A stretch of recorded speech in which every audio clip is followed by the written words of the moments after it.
Praise the Lord. जयसु स्वागत आप सभी का आज के इस पवित्र दिन में। और आज की इस प्रार्थना में प्रभु आप सभी को आशीष दे, उसका अनुग्रह आप सबों पर बना रहे। मेरे भाई मेरी बहन, आइए हम प्रभु की स्तुति और आराधना में इस समय जाएंगे और प्रभु की कृपाओं को, आशीषों को और उसकी उपस्थिति को अनुभव करेंगे। प्रभु कहते हैं, थके मांदे बोझ से दबे लोगों, तुम सब मेरे पास आओ, मैं तुम्हें विश्राम दूंगा। थकान चाहे शारीरिक हो, मानसिक हो, आध्यात्मिक हो या किसी भी प्रकार की, यीशु के पास आने से हमें विश्राम मिलता है। यीशु के पास आने से हमारी आत्मा को विश्राम मिलता है। ना केवल शारीरिक बल्कि हमारी आत्मा, हमारा मन विश्राम पाते हैं, शांत हो जाते हैं, बोझ दूर हो जाता है, मन अच्छा हो जाता है, आत्मा अच्छी हो जाती है, खिलने लगती है, हरी भरी हो जाती है। वास्तव में मैं समझता हूं, किसी इंसान के पास जाने से या किसी इंसान को अपना दिल या अपनी बात या अपनी गुप्त बातें कहने से आपकी थकान दूर नहीं होती है, आपका बोझ हल्का नहीं होता है, बल्कि प्रभु के सामने उसे कह देने से प्रभु उसे अपने ऊपर ले लेते हैं। इसलिए आप पढ़ेंगे प्रवक्ता ग्रंथ में और स्तोत्र ग्रंथ में, वहां पर लिखा हुआ है कि प्रभु के सामने ही अपने हृदय को खोलें, यानी अपनी बातें प्रभु के सामने ही कहें। जब आप प्रभु के सामने अपनी बातें कहने आते हैं, प्रभु को कहते हैं, प्रभु को अपना बोझ देते हैं, प्रभु को अपनी चिंताएं समर्पित करते हैं, प्रभु को अपनी गुप्त बातें बताते हैं, प्रभु उसके द्वारा हमारा न्याय नहीं करते हैं, बल्कि उन्हें अपने ऊपर लेकर अपनी शांति हमें देते हैं। इसलिए मत्ती के सुसमाचार उसके अध्याय 11 वाक्य 28 में प्रभु यीशु कहते हैं, थके मांदे बोझ से दबे लोगों, तुम सब मेरे पास आओ, मैं तुम्हें विश्राम दूंगा। सचमुच प्रभु ही हमें विश्राम देते हैं। आप पढ़ेंगे यूहन्ना के सुसमाचार में, वहां पर प्रभु कहते हैं, जो मेरे पास आता है मैं उसे कभी नहीं ठुकराऊंगा। मनुष्य के पास अपनी बात लेकर जाने से हो सकता है आपको तिरस्कार मिले, हो सकता है आपका न्याय किया जाए, हो सकता है आपको गलत दृष्टि से देखा जाए, या हो सकता है आपको सुना ही ना जाए।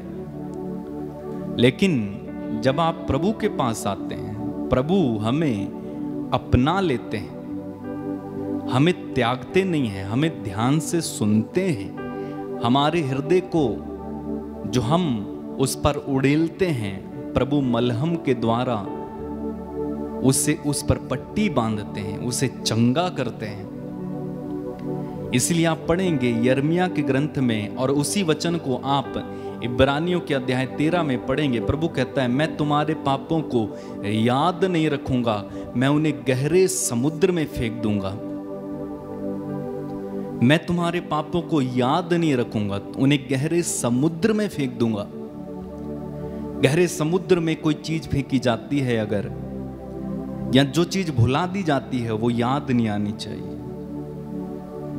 मनुष्य अक्सर माफ करके भी याद रखते हैं, लेकिन प्रभु माफ करके गहरे समुद्र में फेंकने की बात कहते हैं। प्रभु कहते हैं, मैं तुम्हारे पापों को याद नहीं रखूंगा। कितना प्यारा परमेश्वर है। आप पढ़ेंगे इसाइयाह नबी के ग्रंथ उसके अध्याय 1 वाक्य 18 में, वहां पर प्रभु कहते हैं, तुम्हारे पाप गिरमिच की तरह मट्ट मैले क्यों ना हो, मैं उन्हें हिम की तरह श्वेत बना दूंगा। आओ हम एक साथ विचार करें। यह है हमारा परमेश्वर, बोझ को हल्का करने वाला, सांत्वना देने वाला, घायलों को पट्टी बांधने वाला, कमजोर भेड़ों को अपने कंधे पर उठाकर चलने वाला, खोए हुए को, भटके हुओं को खोजने वाला, पापियों से प्यार करने वाला, दंड देने का बिल्कुल इच्छुक नहीं, ऐसा परमेश्वर हमारा है। आइए हम उस परमेश्वर की तारीफ करेंगे इस समय, अपने होठों को खोलेंगे, अपनी आत्माओं को प्रभु की ओर उठाएंगे और एक कृपावान, दया सागर, करुणावान प्रभु की स्तुति और आराधना करते जाएंगे। मेरे पीछे दोहराना कृपया।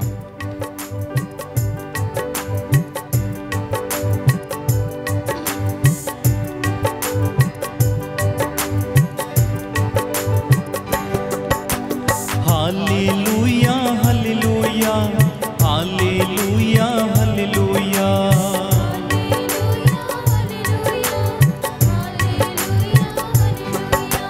Hallelujah hallelujah hallelujah hallelujah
Yeshu ji.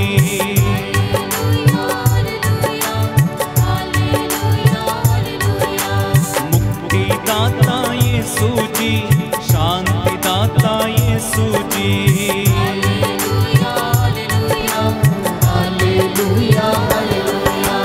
मुक्तिदाता यीशु जी, शांतिदाता यीशु जी।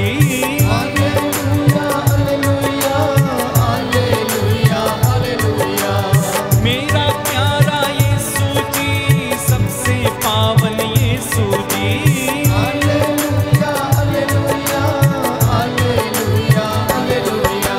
करुणा सागर यीशु जी, दया सागर यीशु जी।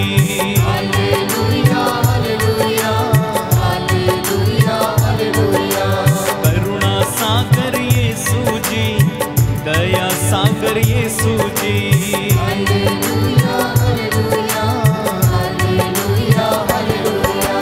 करुणा सागर यीशु जी, दया सागर Yeshu ji. Hallelujah hallelujah hallelujah hallelujah hallelujah hallelujah hallelujah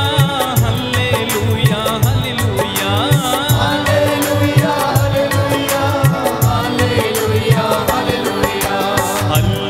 hallelujah hallelujah hallelujah hallelujah hallelujah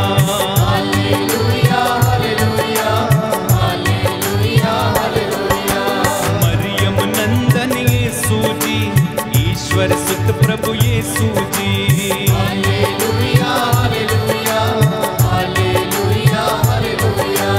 Mariyam नंदन यीशु जी, ईश्वर सुत प्रभु यीशु जी।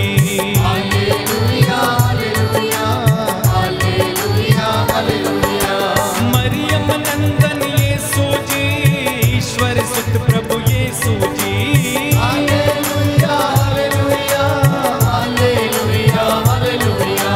आदि अंत यीशु जी, अल्फा ओमेगा यीशु जी। हल्लेलुया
प्रभु की महिमा से इस वक्त भरा हुआ है। उसका सानिध्य हम सभी लोगों को घेरे हुए हैं। उसकी आत्मा इस वक्त हम पर अधिकार ले, हमारे होठों पर, हमारे मन, हमारे विचारों पर, हमारी इंद्रियों पर, हमारी श्रवण शक्ति पर, हमारी दृष्टि पर, हमारे मन के विचारों पर पवित्र आत्मा अधिकार ले। वो हमें अपने कब्जे में ले, हमारी रूह पर वो कब्जा करे। प्यारे भाई, प्यारी बहन, ये पवित्र समय प्रभु की स्तुति करने के लिए है। ये पवित्र समय उसकी आराधना करने और धन्यवाद देने के लिए है। पवित्र संध्या का ये समय प्यारे भाइयों और बहनों, प्रभु से जुड़कर उसका धन्यवाद करना, उसकी शुक्रगुजारी करना, अपने एक एक काम के लिए, सफलता असफलता के लिए, अपने परिवार के लिए, बच्चों के लिए इस वक्त शुक्रगुजारी करना कि हे पिता परमेश्वर, हम तेरा धन्यवाद करते हैं। तू बड़ा और अच्छा है, तू सर्वशक्तिमान, हृदयों की था लेने वाला ईश्वर है। मैं तेरे चरणों में आया हूं प्रभु यीशु क्रिस्त। मैं विश्वास करता हूं कि तू इस पवित्र पावन रोटी में मौजूद है। मैं विश्वास करता हूं कि आप मुक्तिदाता हैं। मैं विश्वास करता हूं आप चंगाई दाता हैं। प्रभु, आज मेरे परिवार में अपने पवित्र आत्मा का सामर्थ्य प्रकट कीजिए, मुझे चंगाई प्रदान कीजिए। मैं आपकी आराधना करता हूँ, आपकी महिमा गाता हूँ। Hallelujah, hallelujah, hallelujah. यीशु की स्तुति हो, यीशु को धन्यवाद, यीशु की आराधना हो, यीशु की महिमा हो, यीशु को धन्यवाद। हे प्रभु यीशु, मुझ पर दया कीजिए। मैं अपने गुनाहों के लिए, गलतियों के लिए, कमजोरियों के लिए क्षमा की याचना करता हूँ। तू बड़ा और सच्चा है, सच्चा है। मैं तेरी आराधना करता हूँ। मैं तेरी आराधना। Hallelujah, hallelujah, hallelujah, hallelujah, hallelujah, hallelujah. प्रियजनों, मेरे साथ मिलकर प्रभु की स्तुति करना, आराधना करना। कुछ क्षणों के लिए सारे काम काज छोड़कर इस आराधना में लीन हो जाना। वचन सुनने के लिए अपने आप को तैयार करना। आंतरिक जीवन में जो चोटें हैं उनके लिए प्रभु से प्रार्थना करना। प्रभु आपको उन बंधनों से आज आज़ाद करेगा। आपके बेटे बेटियां, आपके रिश्तेदार, आपके माता पिता, आपके बुजुर्ग, आपके जीवन में जो भी कष्ट है, चिंता है, परेशानी है, समर्पित कर देना प्यारे भाई और बहनों। सब कुछ प्रवक्ता ग्रंथ हमें याद दिलाता है कि ईश्वर से परामर्श लो, उसके सामने अपने हृदय को खोल दो।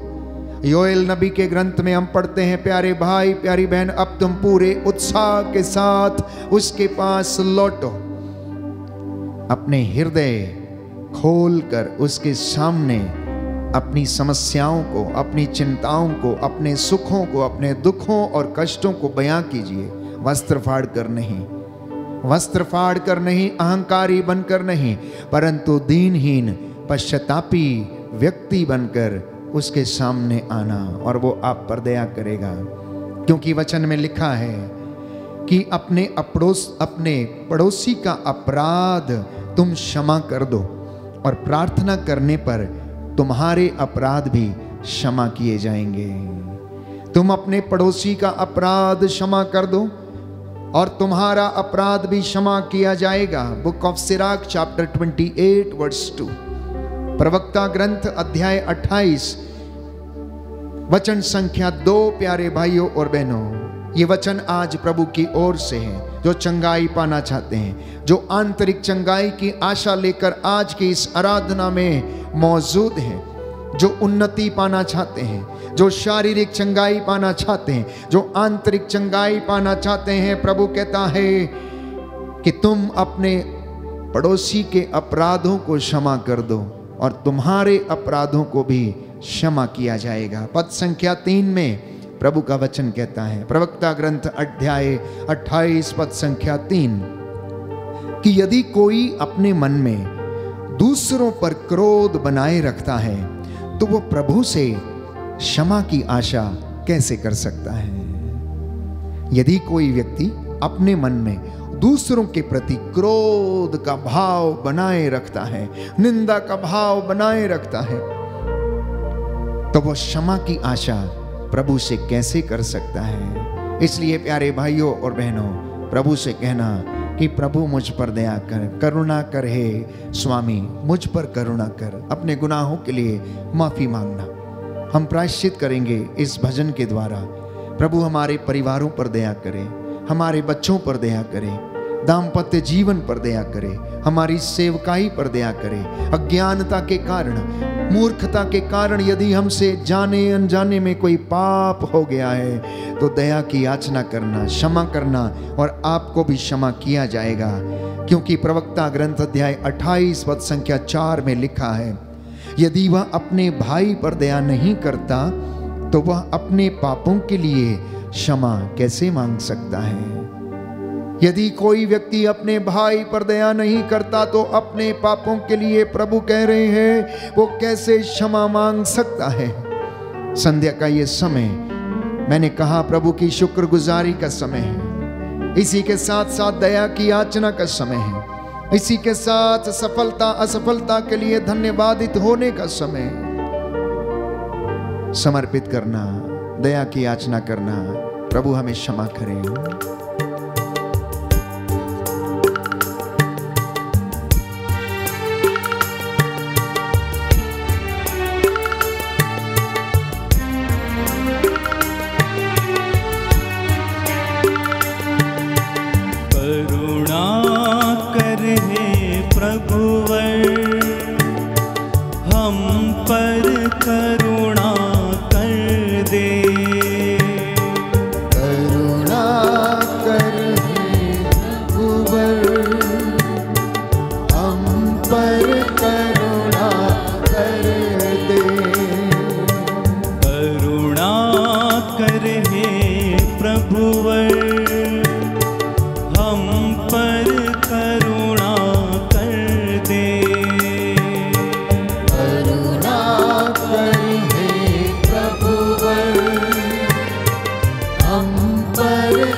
भजन संहिता 51 बड़े विश्वास के साथ हम इसे दोहराएंगे।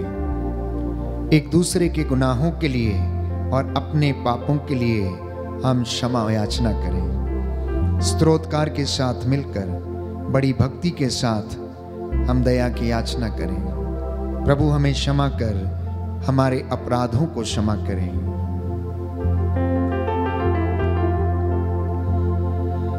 ईश्वर तू दयालु है, मुझ पर दया कर। ईश्वर तू दयालु है, मुझ पर दया कर।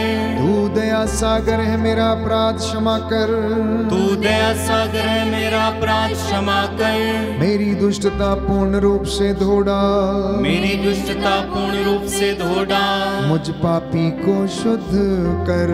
मुझ पापी को शुद्ध कर। मैं अपना अपराध स्वीकार करता हूँ। मैं अपना अपराध स्वीकार करता हूँ। मेरा पाप निरंतर मेरे सामने है। मेरा पाप निरंतर मेरे सामने है। मैंने तेरे विरुद्ध पाप किया है। मैंने तेरे विरुद्ध पाप किया है। मैंने वही किया जो तेरी दृष्टि में बुरा है। मैंने वही किया जो तेरी दृष्टि में बुरा है। इसलिए तेरा निर्णय सही। इसलिए तेरा निर्णय सही। और तेरी दंडाज्ञा न्याय संगत है। और तेरी दंडाज्ञा न्याय संगत है। मैं तो जन्म से ही अपराधी।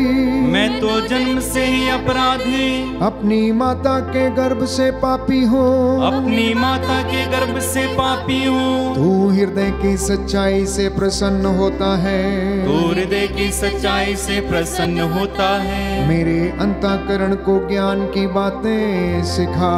मेरे अंतःकरण को ज्ञान की बातें सिखा। मुझ पर जुफा से जल छिड़क दे और मैं शुद्ध हो जाऊंगा।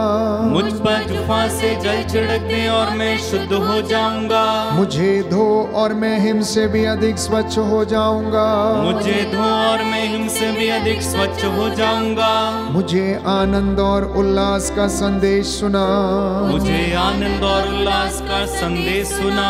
और तुझसे रौंदी हुई हड्डियां फिर खिल उठेंगी। और तुझसे रौंदी हुई हड्डियां फिर खिल उठेंगी। मेरे पापों पर दृष्टि न डाल। मेरे पापों पर दृष्टि न डाल। मेरा अपराध मिटाने की कृपा कर। मेरा अपराध मिटाने की कृपा कर। ईश्वर मेरा हृदय फिर शुद्ध कर। ईश्वर मेरा हृदय फिर शुद्ध कर। और मेरा मन फिर सुदृढ़ बना। और मेरा मन फिर सुदृढ़ बना। अपने सानिध्य से मुझे दूर न कर। अपने सानिध्य से मुझे दूर न कर। अपने पवित्र आत्मा से मुझे वंचित न कर। अपने पवित्र आत्मा से मुझे वंचित न कर। मुक्ति का आनंद मुझे फिर प्रदान कर। मुक्ति का आनंद मुझे फिर प्रदान कर। उदारता में मेरा मन सुदृढ़ बना। उदारता में मेरा मन सुदृढ़ बना। मैं अपराधियों को तेरे मार्ग की शिक्षा दूंगा। मैं अपराधियों को तेरे मार्ग की शिक्षा दूंगा। और पापी तेरे पास लौट आएंगे। और पापी तेरे पास लौट आएंगे। ईश्वर मेरे मुक्तिदाता मेरा उद्धार कर। ईश्वर मेरे मुक्तिदाता मेरा उद्धार कर। और मैं तेरी भलाई का बखान करूंगा। और मैं तेरी भलाई का बखान करूंगा। प्रभु मेरे होंठ खोल दे। प्रभु मेरे होंठ खोल दे। और मेरा कंठ तेरा गुणगान करेगा। और मेरा कंठ तेरा गुणगान करेगा। तू बलिदान से प्रसन्न नहीं होता। तू बलिदान से प्रसन्न नहीं होता। यदि मैं होम चढ़ाता। यदि मैं होम चढ़ाता। तो तू उसे अस्वीकार करता। तो तू उसे अस्वीकार करता। मेरा पश्चाताप ही मेरा बलिदान होगा। मेरा पश्चाताप ही मेरा बलिदान होगा। तू पश्चातापी दीनहीन हृदय का तिरस्कार नहीं करेगा। तू पश्चातापी दीनहीन हृदय का तिरस्कार नहीं करेगा। प्रभु सियोन पर दया दृष्टि कर। प्रभु सियोन पर दया दृष्टि कर। यरूशलेम की चार दीवारी फिर उठा। यरूशलेम की चार दीवारी फिर उठा। तब तू योग्य बलिदान। तब तू योग्य बलिदान। होम तथा पूर्णाहुति स्वीकार करेगा। होम तथा पूर्णाहुति स्वीकार करेगा। और तेरी वेदी पर बछड़े चढ़ाए जाएंगे। और तेरी वेदी पर बछड़े चढ़ाए जाएंगे। Hallelujah hallelujah hallelujah hallelujah hallelujah hallelujah hallelujah. प्रभु से कहें कि पवित्र आत्मा के आनंद से हमें भर। पाकरू खुदावंद आ, मेरे हृदय पर तू अपना कब्जा कर। मेरे परिवार पर अपना कब्जा कर, मेरी रूह पर, मेरे विचारों पर कब्जा कर। आज मेरे सारे बंधन मेरे जीवन से, मेरे परिवार से टूटे। आइए पवित्र आत्मा, तू हमारी दुर्बलताओं में हमारी सहायता करता है। हम नहीं जानते कि हमें किस तरह से प्रार्थना करनी चाहिए, परंतु तू हमारी अस्पष्ट आहों को समझता है। और जब तू पिता से निवेदन करता है तो वह तेरी पुकार सुनता और हमें चंगा करता है। आइए पवित्र आत्मा, हमारे जीवन में, हमारे परिवार में, हमारी सेवकाई में, हमारी प्रार्थनाओं में, हे प्रभु, जब हम बाहर आते जाते हैं, यात्रा करते हैं, सब समय हम पर अधिकार लीजिए। पाकरू खुदावंद आ, पाकरू खुदावंद आ, और मेरे जीवन को हे प्रभु अपनी हैकल बना, अपना मंदिर बना। मेरे जीवन पर तेरा आशीर्वाद उतरे। आइए पवित्र आत्मा, आइए मेरे जीवन में आ जाइए।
चेहरे पे चमके तेरा जलाल, आँखों में रोशनी भर दे मसाल। चेहरे पे चमके तेरा जलाल, आँखों में रोशनी भर दे मसाल। चेहरे पे चमके तेरा जलाल, आँखों में रोशनी भर दे मसाल। चेहरे पे चमके तेरा जलाल, आँखों में रोशनी भर दे मसाल। चेहरे पे चमके तेरा जलाल, आँखों में रोशनी भर दे मसाल।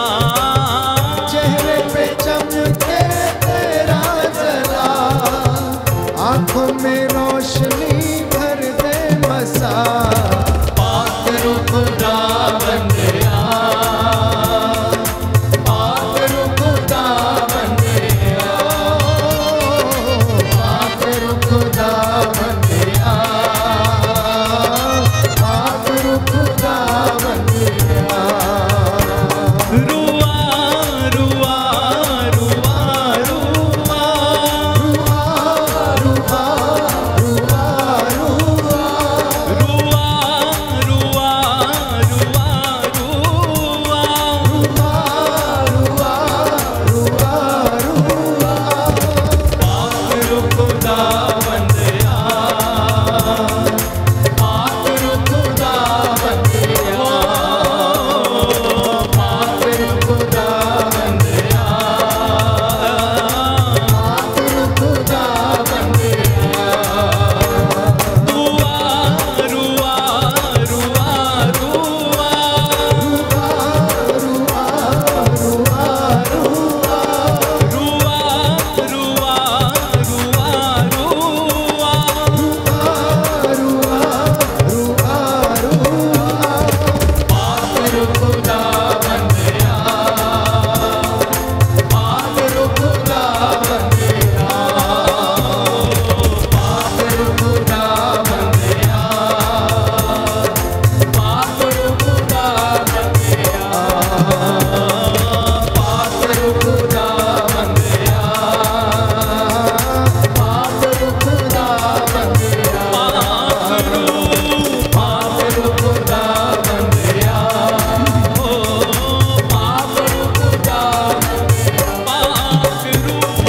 पाक रू खुदा बंदिया, पाक रू खुदा बंदिया, ओ पाक रू खुदा बंदिया, पाक रू खुदा बंदिया।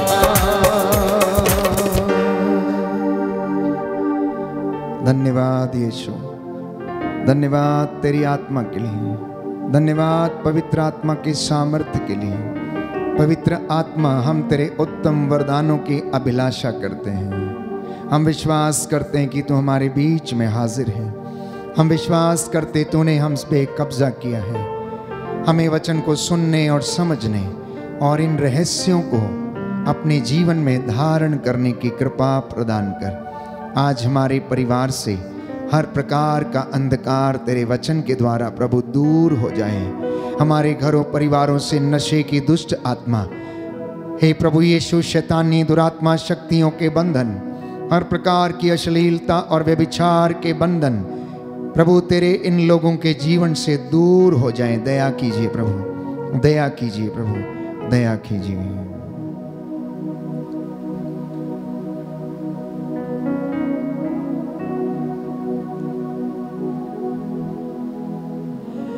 प्रियजनों, आज यदि हम समाज में अगर नजर दौड़ाएं, अपने आसपास में यदि आप देखें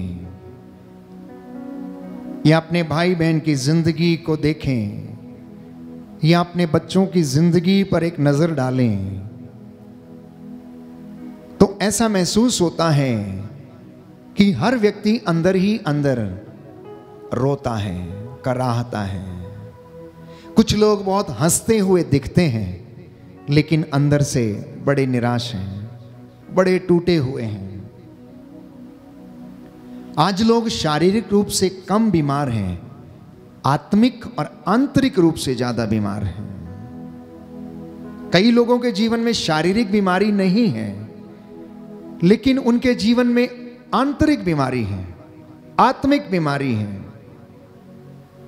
और वो इसी तरह अंदर ही अंदर घुटते रहते हैं, कराहते रहते हैं।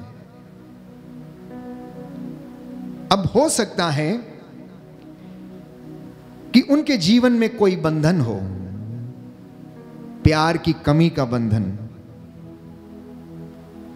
एक दूसरे से आदर और सम्मान नहीं मिलता है, इसलिए शायद उनके जीवन में कष्ट है या दुख है। रिश्तेदारों या फिर पति पत्नी का आपस में प्रेम नहीं है, वो एक दूसरे का सम्मान नहीं करते हैं, एक दूसरे के साथ उठते बैठते बातचीत नहीं कर पाते हैं, ट्रांसपेरेंसी नहीं है, पारदर्शिता की कमी है, एक दूसरे के साथ खुले विचारों से बातचीत नहीं कर पाते हैं, अपनी बात को दूसरे को समझा नहीं पाते हैं, कुछ छिपाने की कोशिश की जाती है, क्योंकि अन्यत्र कहीं पर हो सकता है गलत रिश्ता है, गलत संबंध है। हो सकता है जीवन में कभी शारीरिक शोषण, मानसिक शोषण, या फिर जो दिल पर चोटें लगी हुई हैं उसके कारण आप अपनी जिंदगी में बहुत ज्यादा दुख महसूस करते हो, बहुत ज्यादा कष्ट महसूस करते हो। इसलिए बच्चे अनायास ही कह देते हैं अपने माता पिता से, आपने हमारे लिए किया ही क्या है? यदि आपने हमें पैदा किया तो आपका फर्ज है कि आप हमारी जरूरतों को पूरा करें। अगर आप हमारे लिए ऐसा कर नहीं सकते तो आप हमें इस धरती पर लाए क्यों? कभी कभी ऐसे शब्द बच्चों के मुख से निकलते हैं जो माता पिता को आहत करते हैं, मां को आहत करते हैं। इतना ही नहीं प्यारे भाइयों और बहनों, कई बार हो सकता है कि इंसान अपने ही लोगों से धोखा खाया हुआ है, अपने दाम्पत्य जीवन में अपनी अर्धांगिनी से या अपने जीवन साथी से धोखा खाया हुआ है, इसलिए उसके जीवन में अशांति है, दुख है, कष्ट है, वो कराहता रहता है, अंदर ही अंदर घुटता रहता है, सोचता रहता है, लेकिन कुछ कर नहीं पाता है। हो सकता है कि दाम्पत्य जीवन में ईमानदारी नहीं है, वफादारी नहीं है, पवित्रता नहीं है, जो रिश्ता प्रभु ने जोड़ा है उसमें पवित्रता नहीं है। हो सकता है आर्थिक तंगी है, हो सकता है बेरोजगारी है, जो आप चाहते हैं लेकिन कर नहीं पाते हैं। आप घर में कोई चीज खरीदना चाहते हैं, आप किसी चीज का आनंद लेना चाहते हैं, सुख भोगना चाहते हैं, लेकिन आपको मिलता नहीं है। हो सकता है आपकी संतान ने आपको धोखा दे दिया है, हो सकता है आपके बच्चों ने आपको मारा, लताड़ा, गाली दिया, घर से बाहर निकाल दिया, आपके ऊपर हाथ उठाया, इसलिए आप बहुत ज्यादा आहत हैं, इसलिए आप दुखी रहते हैं। हो सकता है कि आपने अज्ञानता के कारण, मूर्खता के वश में आकर भ्रूण हत्या कर डाली और उसका दंश आज तक आप अपराध बोध के कारण झेल रहे हैं। और आप जब भी आपको वो याद आता है तो आपका हृदय कराह उठता है कि मैंने ऐसी गलती क्यों की। हो सकता है प्यारे भाइयों और बहनों, आपके मन में अहंकार है, हो सकता है कि मनुष्य के जीवन में क्रोध है, हो सकता है बदले की भावना है, हो सकता है पड़ोसी को नीचा दिखाने की भावना है, हो सकता है कि किसी को मार डालने की ताक में आप रहते हैं, हो सकता है किसी का बुरा करने की सोच में हमेशा आप रहते हैं। ईर्ष्या, लालच, विद्वेष के कारण आप अपने आप को दुखी करते रहते हैं और आप अंदर ही अंदर घुटते रहते हैं। हो सकता है आपने अपने भाई के साथ अन्याय किया है, हो सकता है आपने अपनी पत्नी के साथ अन्याय किया है, हो सकता है कि आपने अपने पति के साथ अन्याय किया है। प्रियजनों, इंसान आज ऐसी परिस्थितियों में जीवन व्यतीत कर रहा है,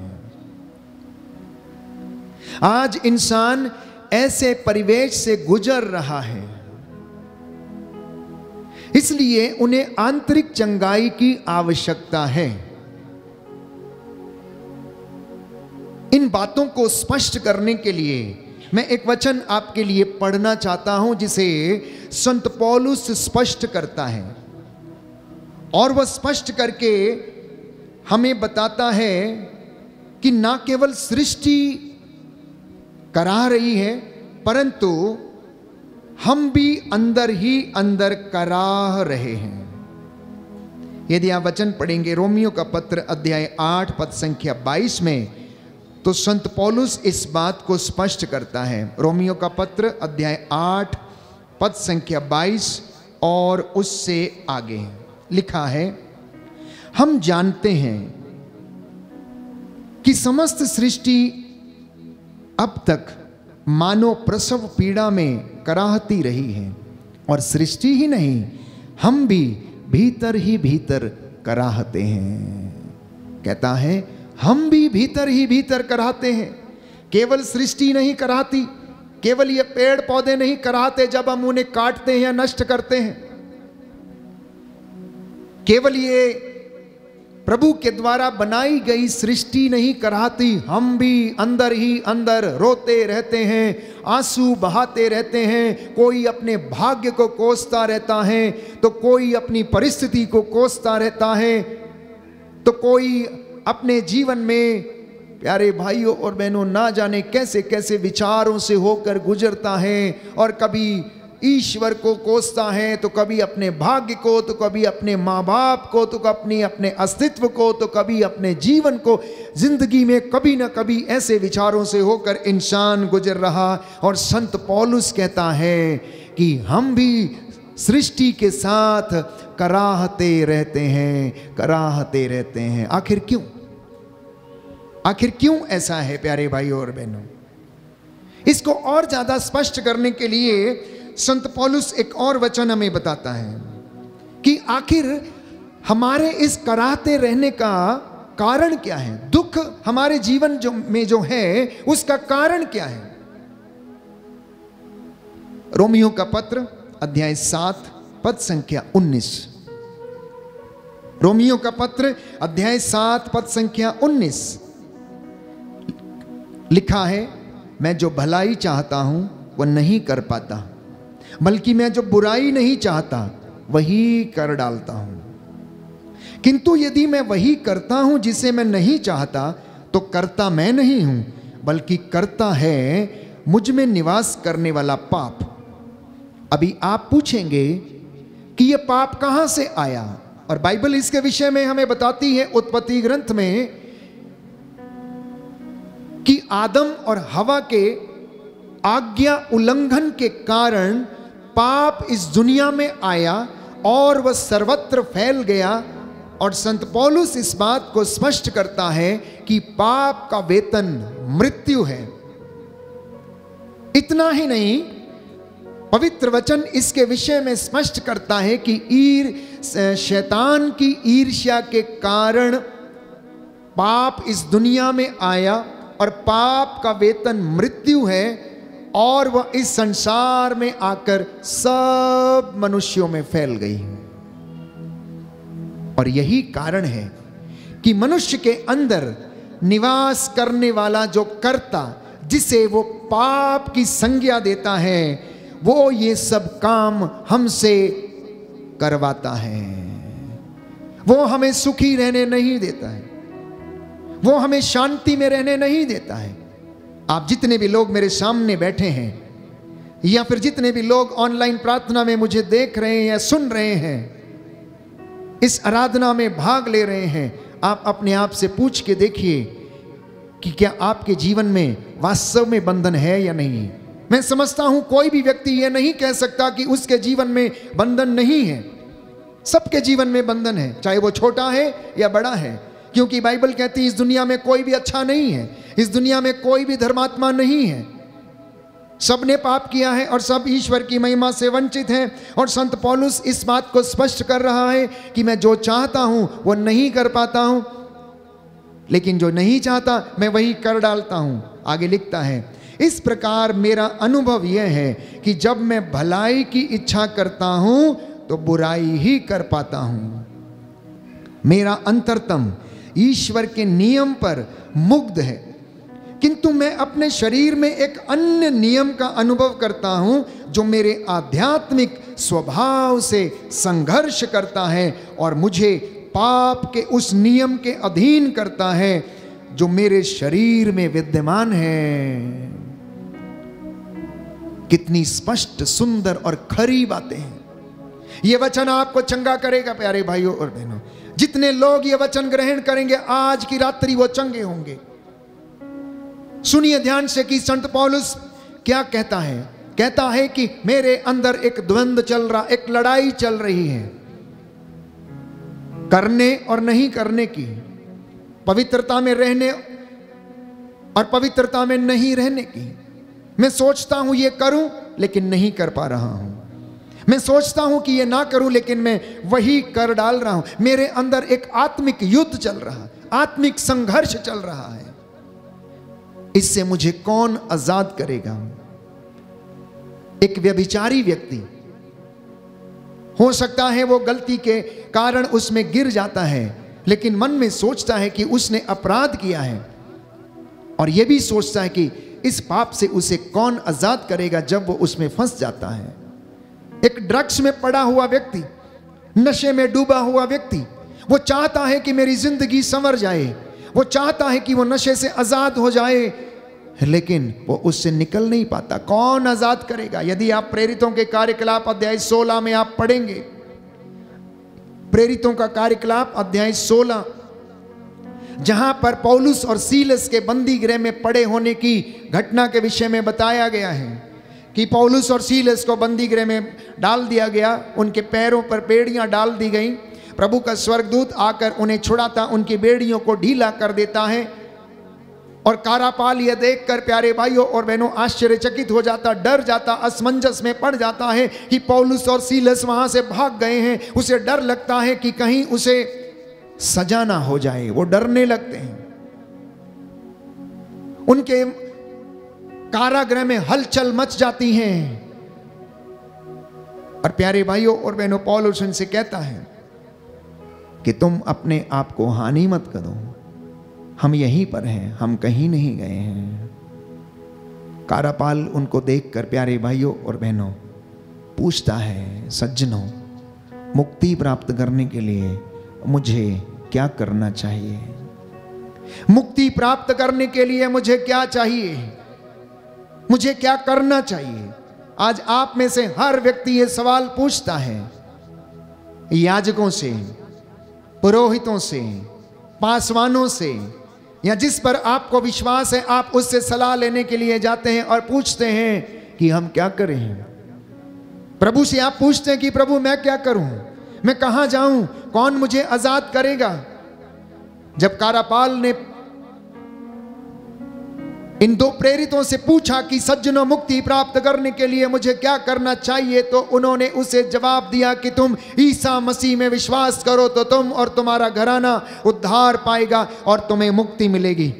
आज आप चाहते हैं कि आपको आंतरिक चंगाइयां मिले, आपको शारीरिक चंगाइयां मिले, आप आध्यात्मिक रूप से अच्छे हो जाएं, आप अपनी दुर्वासनाओं से आजाद हो जाएं, मुक्त हो जाएं, तो प्यारे भाइयों और बहनों, आपको और मुझे यीशु के नाम को अंगीकार करने की आवश्यकता है। आपको और मुझे उन बातों को अंगीकार करने की आवश्यकता है जो कि प्रभु की ओर से हमें दी गई हैं, जिनके विषय में पवित्र वचन हमें समझाता है, हमें बताता है कि बिना प्रायश्चित के, बिना स्वीकृति के तुम्हारा कल्याण नहीं। अगर तुम अंगीकार करोगे, अगर तुम विश्वास करोगे, अगर मुख से बोलोगे कि ईसा मसीह उद्धार करता है, अगर तुम हृदय से विश्वास करोगे कि पिता ईश्वर ने मुर्दों में से उसे जिलाया है, तो तुमको और तुम्हारे घराने को मुक्ति मिलेगी, तू बचेगा और तेरा घराना भी बचाया जाएगा। बोलिए आमीन, hallelujah, hallelujah, hallelujah, hallelujah, hallelujah. अब आप फिर से पूछेंगे कि मेरे जीवन में तो कोई समस्या है ही नहीं, मैं तो आज़ाद हूँ, मैं गाता हूँ, बजाता हूँ, मैं तो ऐश व आराम की ज़िंदगी जीता हूँ, मुझे अच्छी नींद आती है, मुझे कोई समस्या नहीं है। अच्छी बात है, लेकिन प्यारे भाइयों और बहनों, कोई भी व्यक्ति ऐसे अपने जीवन में आज़ाद नहीं है, वो किसी ना किसी बंधन में है। कौन से ऐसे बंधन हो सकते हैं जिनसे आज विश्वासियों को या प्रभु के लोगों को आजाद होने की आवश्यकता है? सबसे पहला बंधन हो सकता है दुष्ट आत्मा का बंधन है, और ये दुष्ट आत्मा के बंधन है ईर्ष्या, क्रोध, पेटूपन, लालच, व्यभिचार, दुर्वासना, और ऐसी अनेक प्रकार की बातें जो कि ईश्वर से इंसान को दूर लेकर जाती हैं, हो सकता इंसान के जीवन में ये बंधन हो। जब ये चीजें इंसान की जिंदगी में हैं तो वो प्रार्थना नहीं कर सकता है। कभी कभी साधना के दौरान हम देखते हैं किसी व्यक्ति को पकड़कर जबरदस्ती से उस साधना में लाया जाता है। 4 या 5 लोग उसे पकड़कर लाते हैं, वेदी के सामने बैठाते हैं, लेकिन वो बैठता नहीं, वो सुनना नहीं चाहता, वो वचन को सुन नहीं सकता है, वहां से भागने की कोशिश करता है। कई बार परिवार, प्यारे भाइयों और बहनों, आते हैं लेकिन लंबे समय तक बैठ नहीं पाते हैं। उन्हें लगता है कि ये बहुत ज्यादा लंबी प्रार्थना है, हम कैसे बैठेंगे।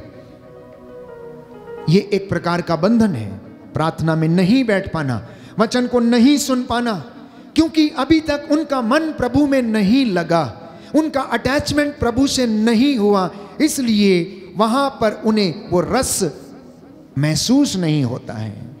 हो सकता है नशे का बंधन हो सकता है वचन को नहीं पढ़ना या नहीं सुनने का बंधन हो सकता है व्यभिचार का बंधन हो। और व्यभिचार के बंधन के विषय में प्यारे भाइयों और बहनों, पवित्र बाइबल हमें बताती है, हम पढ़ते हैं, संत पौलुस हमें बताता है कुरिन्थियों के पहले पत्र अध्याय 5 पद संख्या 1 और उससे आगे, कि आप लोगों के बीच में हो रहे व्यभिचार की चर्चा चारों ओर फैल गई है। ऐसा व्यभिचार जो गैर यहूदियों में भी नहीं होता। किसी ने अपने पिता की पत्नी को रख लिया है, तब भी आप घमंड में फूले हुए हैं। आपको शोक मनाना चाहिए और जिसने यह काम किया है उसका बहिष्कार करना चाहिए था। मैं शरीर से अनुपस्थित होते हुए भी आत्मा से आप लोगों के बीच में हूं। जिसने यह काम किया है मैं उसका न्याय कर चुका हूं, मानो मैं वास्तव में वहां उपस्थित हूं। और मेरा निर्णय यह है कि प्रभु ईसा मसीह के नाम पर हम अर्थात आप लोग और मैं आत्मा से एकत्र हो जाएंगे और अपने प्रभु ईसा के अधिकार से उस व्यक्ति को शैतान के हवाले कर देंगे, जिससे उसके शरीर का विनाश हो किंतु प्रभु के दिन उसकी आत्मा का उद्धार हो जाए। अगर कोई व्यक्ति ऐसी दुर्वासना का शिकार है भी तो उसे प्यारे भाइयों और बहनों प्रभु के अधीन समर्पित करने की कोशिश करें ताकि उसकी आत्मा का उद्धार हो जाए। बाइबल कहती है आप लोगों का आत्म संतोष आपको शोभा नहीं देता। आप लोग ये आत्म संतुष्टि ना समझें कि मैं तो ठीक हूं, मुझ में कोई कमी नहीं है, परंतु आप अपने आप को समर्पित करें, क्योंकि लिखा क्या आप यह नहीं जानते कि थोड़ा सा खमीर सारे सने हुए आटे को खमीर बना देता है। आप पुराना खमीर निकाल कर शुद्ध हो जाएं, जिससे कि आप नया सना हुआ आटा बन जाएं। आपको बेखमीर रोटी जैसा बनना चाहिए। Hallelujah, hallelujah, hallelujah, hallelujah. Yeshu की स्तुति हो, यीशु को धन्यवाद, यीशु की आराधना हो, यीशु की महिमा हो, यीशु को धन्यवाद। Hallelujah, hallelujah, hallelujah, hallelujah. तो परिवारों में प्यारे भाइयों और बहनों, ये व्यभिचार का बंधन भी एक प्रकार से बहुत बड़ा बंधन है जो परिवारों को, रिश्तों को नष्ट कर देता है। इसी के साथ गलत रिश्तों का बंधन हो सकता है, पति पत्नी में या फिर बच्चों के जीवन में गलत रिश्ते हैं। हो सकता है पति पत्नी के अलग कहीं संबंध हैं और आपके बच्चे बड़े हो गए और आपके रिश्तों के विषय में वो जानते हैं। आज के बालक बालिकाएं आपके विषय में सब कुछ समझते हैं कि आप किसको मिलते, कहां जाते, किसके साथ उठते, कैसे बात करते हैं। वो आपसे ज्यादा बुद्धिमान है, आपसे ज्यादा चालाक है, क्योंकि आज दुनिया उनकी हथेली पर है। वो एक छोटा सा मोबाइल जिसके द्वारा वो सब कुछ एक्सेस कर सकते हैं, उसके द्वारा वो सब कुछ समझते हैं। इसलिए माता पिता की जिम्मेदारियां बढ़ गई हैं, पासवानों की, वर्शिपर्स की और याजकों की जिम्मेदारियां बढ़ गई हैं। और याद रखिए प्यारे भाइयों और बहनों, हमारा एडवर्सरी शत्रु शैतान वो हमेशा प्रभु के लोगों पर, विश्वासियों पर नजर गड़ाए रहता है, उनके व्यक्तिगत जीवन पर वो नजर गड़ाए रहता है। और अब जो आंतरिक युद्ध हमारे अंदर चल रहा है वो यही है कि हम जो करना चाहते हैं वो नहीं कर पाते, और जो नहीं करना चाहते हैं हम वही कर डालते हैं। इसी के साथ साथ हो सकता है किसी के जीवन में चोरी का बंधन हो, अंधविश्वास का बंधन हो। आज विश्वासी बहुत जल्दी भटक जाते हैं। हमारी कलीसिया में भी विश्वासी प्यारे भाइयों और बहनों अंधविश्वास के पीछे भागने लगते। आपके घर में कोई भी व्यक्ति आता है और आपसे कह दे कि आपके घर में भूत है, आपके घर में ये है वो है, दुनिया भर की आपको बातें बताता, आप ऐसा करो वैसा करो, और आप प्रभु के वचन को छोड़कर उसकी मनगढ़ंत बातों पर विश्वास करते।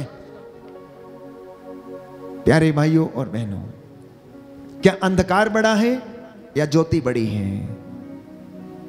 क्या अंधकार बड़ा है या ज्योति बड़ी है? आपका जवाब यही होगा कि ज्योति बड़ी है। क्या खुदा बड़ा है या फिर इब्लीस जो शैतान जो शत्रु है वो बड़ा है? क्या सत्य बड़ा है या असत्य बड़ा है? तो जब आप सत्य की आराधना करते हैं, जब आप सत्य की पूजा करते हैं, जब आपने जीवन में सत्य को आधार बनाकर रखा है, तो आप असत्य से क्यों डरते हैं? क्योंकि असत्य की तो कभी विजय होती ही नहीं है।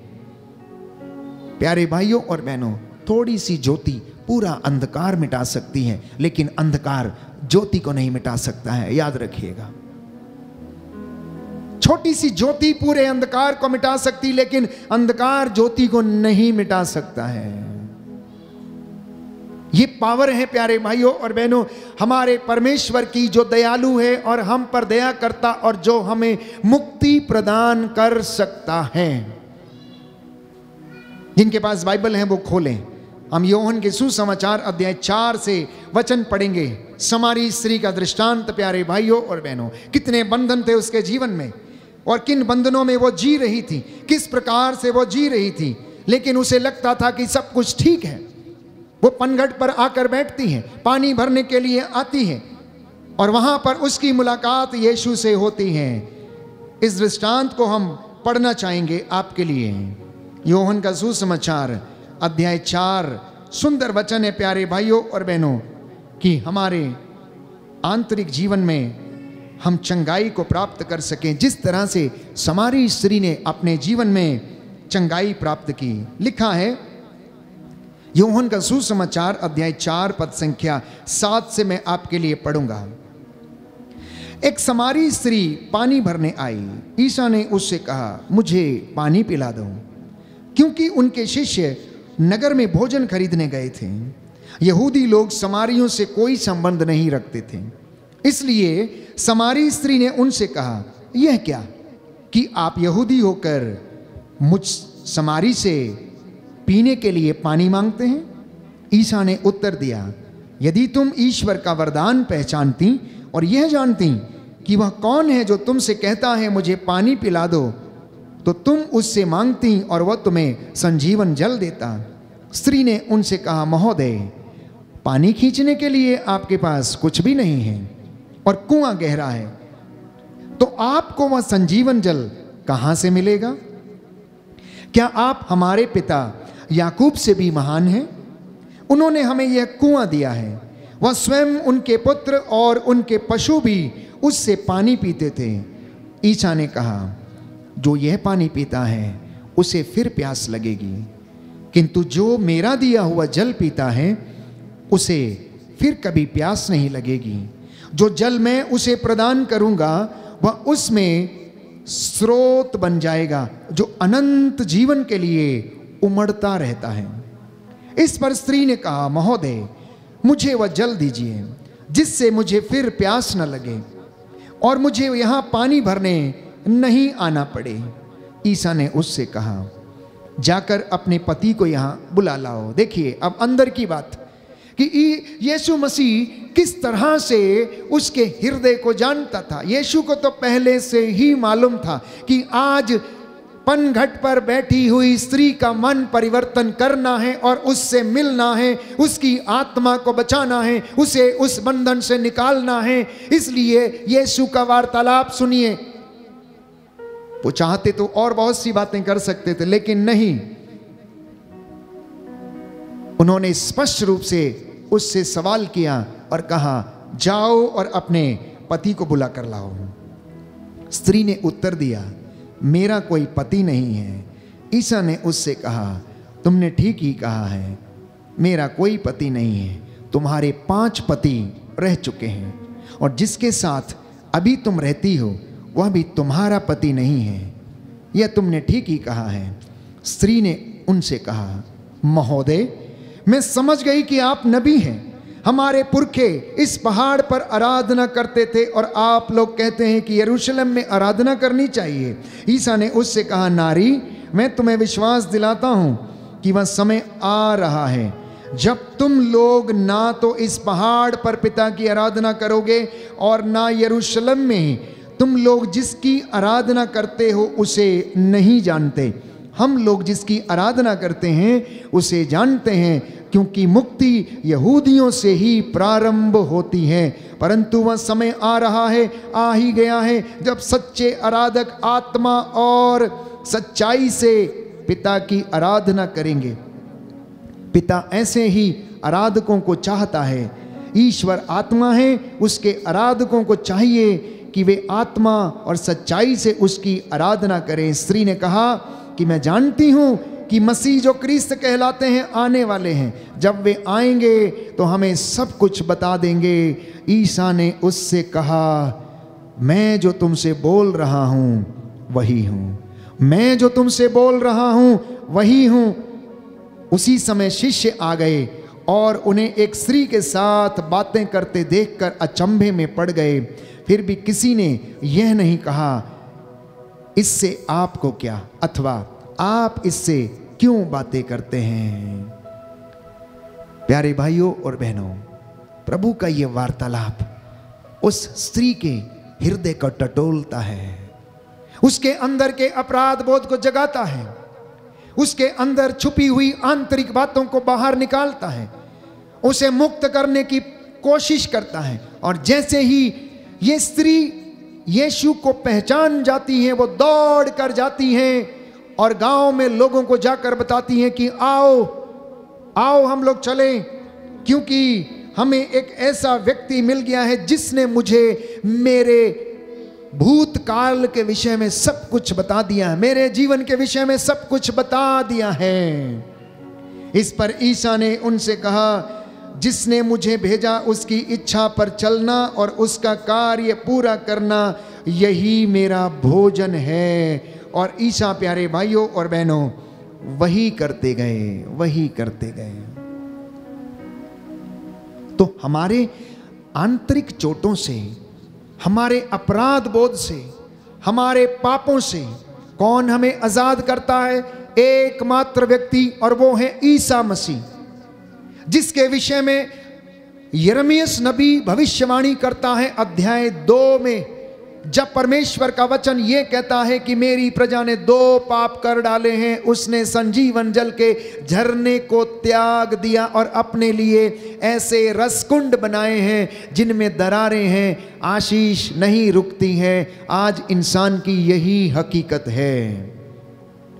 और अब यीशु उस संजीवन जल की बात करते हैं, जिसके विषय में यिर्मयाह नबी के ग्रंथ अध्याय 2 में हमने पढ़ा कि इंसान ने उस संजीवन जल के झरने को, स्रोत को त्याग दिया है, इसलिए उसके जीवन में कष्ट है, चिंता है, परेशानी है, बंधन है, पाप है, अपराध बोध है। वो प्यारे भाइयों और बहनों कराहता रहता है, कराहता रहता है। आप में से बहुत सारे लोग हैं जो किसी न किसी कारणवश अपने घर में रोते रहते हैं, चिल्लाते रहते हैं, कराहते रहते हैं, घुटते रहते हैं। कई बार मैं सुनता हूँ काउंसलिंग के दौरान, या फिर आप में से कुछ लोग जो फ़ोन करते हैं कि उन्हें घर में बहुत प्रताड़ित किया जाता है, बहुत मार खानी पड़ती है, गालियाँ सुननी पड़ती हैं, रिश्ते अच्छे नहीं हैं, कितना भी अच्छा कर लो लेकिन दुख सहना पड़ता है। प्यारे भाइयों और बहनों, ऐसी कई बंधन इंसान की ज़िंदगी में हैं, और उनमें से मैंने कहा अंधविश्वास, व्यभिचार, नकारात्मकता के बंधन, नेगेटिविटी के बंधन। मैं ये काम नहीं कर सकता, मुझसे नहीं होगा, मैं नहीं कर सकता, मैं नहीं करूँगा। नकारात्मकता का बंधन, अगर आपने मुझे ये चीज़ नहीं दी मैं आत्महत्या कर लूँगा, मैं अपना नाश कर लूँगा। आज के नौजवान बेटे और बेटियां, प्यारे भाइयों और बहनों, इस तरह के नकारात्मक बंधनों से, नेगेटिविटी से भरे हुए हैं, इसलिए अपने जीवन का अंत कर लेते हैं। ये शैतान की चालें हैं, उसकी युक्तियां हैं, जिसके विषय में संत पौलुस ये कहता है कि हम शैतान के फंदे में पड़ना नहीं चाहते, क्योंकि हम उसके षड्यंत्रों और उसकी चालों को अच्छी तरह समझते हैं। क्या आप लोग समझते हैं? क्या आप लोग समझते हैं शैतान की युक्तियां? क्या आप लोग समझते हैं? क्या उसकी चालें आप लोग समझते हैं? किस तरह से आपको नष्ट करता है? छोटे नौजवान बच्चों को शारीरिक अश्लीलता के द्वारा, व्यभिचार के बंधनों के द्वारा, मोबाइल में पोर्नोग्राफी के द्वारा और ऐसी तमाम बातें जिनके द्वारा आज वो नौजवान मस्तिष्क को, मानसिकता को बिगाड़ रहा, आपके रिश्तों में जो खलल पैदा करता है, उसके द्वारा वो नष्ट कर देना चाहता है। इंसान कराहता रहता है, अहंकार के वश में है, स्वार्थ के वश में है। इसलिए पिता कभी कभी नशे में डूबा रहता है, बच्चों की चिंता नहीं, पत्नी की चिंता नहीं, जो पैसा कमाता है उससे खुद ही पीता है, घर में लाकर कुछ देता नहीं, भोजन लेकर नहीं आता है, तोड़ फोड़ करता है। ऐसा स्वार्थ प्यारे भाइयों और बहनों उस परिवार को नष्ट किए हुए है। वो अपने विषय में सोचता है। ऐसे ही कई नौजवान बेटे बेटियां अपने मम्मी पापा का ध्यान नहीं रखते, उन्हें केवल अपने जीवन की चिंता है, अपने ऐशो आराम की चिंता है। बुढ़ापे में उन्हें अलग दूर अपने से कर देते हैं। कुछ लोग हीन भावना के शिकार हैं, कुछ लोग जादू टोने के शिकार हैं, तो कुछ लोग तंत्र मंत्र में उलझे हुए हैं और जिंदगी भर कराहते रहते हैं। ठीक वैसे जैसे प्रसव पीड़ा के दौरान स्त्री कराती है और सारा जमाना, सारी दुनिया करा रही है। मैं समझता हूँ ऐसी परिस्थिति में आज शारीरिक चंगाई से ज़्यादा इंसान को आंतरिक चंगाई की आवश्यकता है। अपने मनों को शुद्ध करने की आवश्यकता है, अपने विचारों को शुद्ध करने की आवश्यकता है। और मैंने कहा ये कार्य प्रभु यीशु करता है, ये कार्य प्रभु यीशु करता है, क्योंकि संजीवन जल का झरना उसके पास है। पनघट पर बैठी समारी स्त्री को उसने आजाद किया, उसके पुरानी जिंदगी से उसे आजाद किया। जैसा कि वचन में लिखा है, यूहन्ना के सुसमाचार अध्याय 8 पद संख्या 36 में हम पढ़ते हैं कि यदि पुत्र तुम्हें स्वतंत्र करेगा तो तुम स्वतंत्र हो जाओगे। बोलिए आमीन, हालेलुया, हालेलुया। हे प्रभु यीशु, मैं विश्वास करता हूँ यदि आप मुझे स्वतंत्र करेंगे तो मैं स्वतंत्र हो जाऊंगा। मुझ पर दया कीजिए, मेरे परिवार पर दया कीजिए, मेरे जीवन पर दया कीजिए। Hallelujah, hallelujah, hallelujah. और इसी संबंध में प्रभु का वचन यिर्मयाह नबी का ग्रंथ अध्याय 30 पद संख्या 27 हमें बताता है कि प्रभु कहता है मैं तुम्हारे घावों को भर दूंगा और उन्हें चंगा कर दूंगा। मैं तुम्हारी आंतरिक चोटों से तुम्हें आजाद कर दूंगा, मैं तुम्हारे अपराध बोध से तुम्हें आजाद कर दूंगा। बाइबल हमें बताती है, प्रभु का वचन कहता है तुम्हारे पापों को, अपराध बोध को तुमसे इतना दूर कर दूंगा जितना पूरब से पश्चिम दूर है। इसलिए प्रियजनों समर्पित होना, विश्वासियों प्रभु का वचन सुनना, ये वचन प्यारे भाइयों और बहनों आपकी जिंदगी में एक एक बंधन को मिटा सकता है। इस वचन में इतना सामर्थ्य, बाइबल हमें बताती है कि ये आग है, आग भस्म कर देने वाली आग। ये हथौड़ा है, जैसे हथौड़ा चट्टान पर पड़ता है उसे चकनाचूर कर देता। अगर आज ये वचन आपने सुने हैं और अगर आपने इन्हें ग्रहण किया है तो वो आपको आपकी हर एक कमजोरी से, बीमारी से ये वचन आज आजाद करेगा। और यीशु ने स्वयं इस बात को स्पष्ट किया। मत्ती के सुसमाचार अध्याय 11 पद संख्या 28 में, थके मांदे बोझ से दबे हुए लोगों, इसका अर्थ है ए बीमार लोगों, अपराध बोझ से दबे लोगों, कष्ट में और पीड़ा में रहने वाले लोगों, आंतरिक चोटों से घायल लोगों, जो थक चुके हो, हार गए हो, निराशा में हो, आत्महत्या करने की सोचते हो, अब तुम मेरे पास चले आओ, मैं तुम्हें विश्राम दूंगा। क्योंकि वो प्रभु हमें विश्राम देता है, वो प्रभु हमें विश्राम देता है। प्रभु यीशु, उसके लिए कुछ भी असंभव नहीं है। वो यीशु जो 4 दिन का मरा हुआ लाजरस को जिंदा कर सकता है, तो वो मुझे और आपको जीवन क्यों नहीं दे सकता? तो वो मुझे और आपको प्यारे भाइयों और बहनों चंगा क्यों नहीं कर सकता? आज ये आपके और मेरे मनन चिंतन का विषय है। और मार्कुस के सुसमाचार अध्याय 9 पद संख्या 23 में प्रभु यीशु इस बात को स्पष्ट करता है, विश्वास करने वालों के लिए कुछ भी संभव है। सब कुछ संभव है उनके लिए। जो विश्वास करेगा वो ईश्वर की महिमा देखेगा। इसलिए समर्पण का ये समय है। आइए हम समर्पित करें और आंतरिक चंगाई पाने के लिए हम प्रभु से आज प्रार्थना करेंगे। इसी के साथ साथ एक और विशेष बात मैं आपसे कहना चाहता हूं, जिसके विषय में प्रभु हमें बताता है कि जब तक तुम दूसरों को क्षमा नहीं करोगे, तुम्हें भी तुम्हारा स्वर्गीय पिता क्षमा नहीं करेगा। यदि तुम अपने भाई को क्षमा नहीं करते तो प्रभु से क्षमा पाने की इच्छा कैसे रख सकते हो? जब तक तुम अपने भाई को क्षमा नहीं करोगे तो तुम्हें भी क्षमा नहीं किया जाएगा।